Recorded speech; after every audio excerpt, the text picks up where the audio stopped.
Penn Health TV, and I'm continuing my half marathon training. I am here with Gary Bredehoft, and he is the co-director for the Lincoln Marathon and Half Marathon, and also a trainer with Tiger Fitness.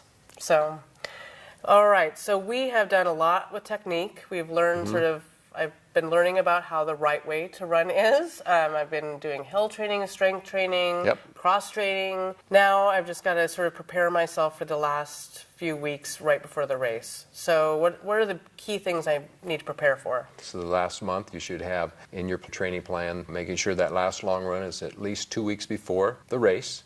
And with that, then you're going to want to taper your miles down that last 2 weeks. Your schedule should be have something like that, so that your last long run's a couple weeks before, and then the next week, the following week, you're going to cut that down 50-60%. Then that last week, 25-30% of your total of your peak race miles is going to be that last week. So those last few days, you may have a day off, a 2-mile run, and a day off, or something like that. You know, really rest your body, because people get tempted to think, oh, I missed this run because I was sick or this and that, so I'm going to get that last long run a week before just to get one in. Well, that's more harm than good, because your body doesn't have time to rest, and you're going to tear it down more, and then you go out and race, and you won't have the rest and the stamina to finish. So make sure that rest is very, very important. Since I last saw you, I got sort of annihilated with a pretty serious cold.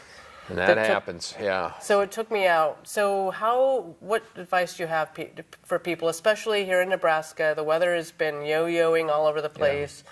Your body gets a little worn out, and you're right in the middle of training. How do you handle something like that? Take 2 or 3 days of complete rest. You're not going to lose your fitness level, even though mentally you're thinking you're losing it. But take complete rest there.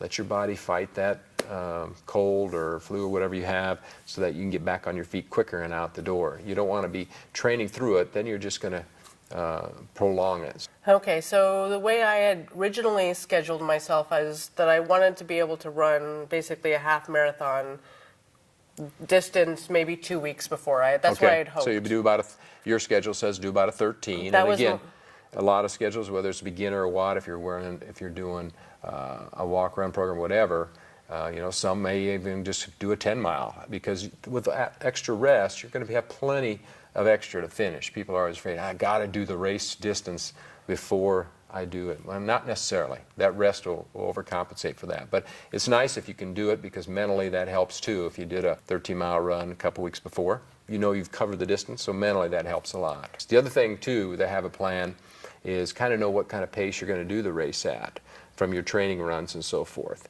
And make sure with the 2-week taper that you don't go out too fast, because I guarantee you're going to be so rested up the first 2 or 3 miles of the race, you're going to look down at the watch or see your pace, and you're going to be like, I feel like $100, and you're going to go, and you're going to go down way too fast, and the second half hits, and you're going to hit that wall, and then you're going to be struggling to get in. So go out real conservative the first couple 3 miles of a half we're talking about here, and then get into your pace, and you're going to probably finish really strong and feel good.